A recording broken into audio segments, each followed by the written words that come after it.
Professor Jayashankar Telangana వ్యవసాయ విశ్వవిద్యాలయం వారు అందిస్తున్న వాతావరణ ఆధారిత వ్యవసాయ సూచనలను ఇప్పుడు తెలుసుకుందాం. హైదరాబాద్ వాతావరణ కేంద్రం వారు అందించిన సమాచారం ప్రకారం రాబో 5 రోజులు చాలా చోట్ల తేలికపాటి నుండి భారీ వర్షాలు కురిసే అవకాశం ఉంది. పగటి ఉష్ణోగ్రతలు 29 నుండి 35 డిగ్రీల సెల్సియస్ మధ్య మరియు రాత్రి ఉష్ణోగ్రతలు 22 నుండి 26 డిగ్రీల సెల్సియస్ మధ్య నమోదు కావచ్చు. రాబో 5 రోజులలో రాష్ట్రంలో అక్కడక్కడ తేలికపాటి నుండి ఓ మోస్తారు వర్షాలు కురిసే సూచనలు ఉన్నందున వర్షాభావ పరిస్థితులు ఉన్న ప్రాంతాలలో నీటి వసతి గల రైతులు అవసరాన్ని బట్టి పంటకు తేలికపాటి నీటి తడిని ఇవ్వడం ద్వారా మొలక శాతం పెరిగి సరైన సాంద్రతలో మొక్కలు ఉంటాయి. ఇప్పటికే మొలకెత్తిన పంటలకు అవసరాన్ని బట్టి ఒక జీవ తడిని ఇవ్వాలి.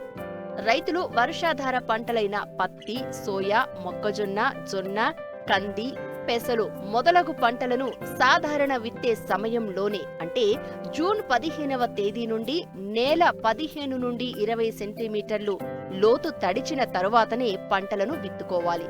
వేరుశెనగ, సోయా చిక్కుడు, జొన్న, పెసర, కంది, మినుము పంటలను విత్తుకునే ముందు తప్పనిసరిగా విత్తన శుద్ధి చేసుకోవాలి. ఇప్పటికే పత్తి విత్తుకున్న రైతులు విత్తిన 7 నుండి 10 రోజులలోపు మొలక రాని స్థానంలో మరల విత్తనం విత్తుకోవాలి. రైతులు మధ్యకాలిక, స్వల్పకాలిక వరి రకాల నారుమళ్లు జూన్ 20వ తేదీ తర్వాత పోసుకోవచ్చు. ప్రస్తుతం 25 నుండి 30 రోజుల వయసు ఉన్న దీర్ఘకాలిక వరి రకాలను నాటు పెట్టుకోవడానికి సరైన సమయం.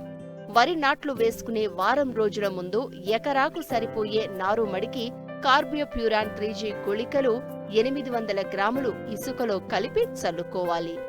పత్తి పంటను జూలై 20వ తేదీ వరకు దిగుబడిలో ఎటువంటి తరుగుదల లేకుండా సాగు చేసుకోవచ్చు. పత్తి వర్షాధార పంట కాబట్టి రైతులు వారికి అనుకూలమైన బీటీ రకాలను బోదెలు, కాలువల పద్ధతిలో విత్తుకోవాలి.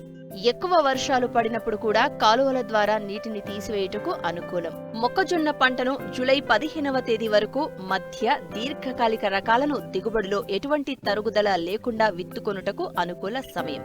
మొక్కజొన్న శాఖీయ దశలో ఎక్కువ నీటిని, ప్రత్యుత్పత్తి దశలో నీటి ఎద్దడిని తట్టుకోలేదు కాబట్టి పంటను బోదెలు, కాలువల పద్ధతిలో సాగు చేసుకోవలెను. జొన్న పంటను జూన్ 30వ తేదీ వరకు విత్తుకోవచ్చు. జొన్నను ఏకపంటగా లేదా కందిలో అంతర పంటగా సాగు చేసుకోవచ్చు. ఆముదం పంటను జూలై 2వ పక్షం వరకు విత్తుకోవచ్చును. కంది పంటను జూలై 15వ తేదీ వరకు దిగుబడిలో ఎటువంటి తరుగుదల లేకుండా సాగు చేసుకోవచ్చు.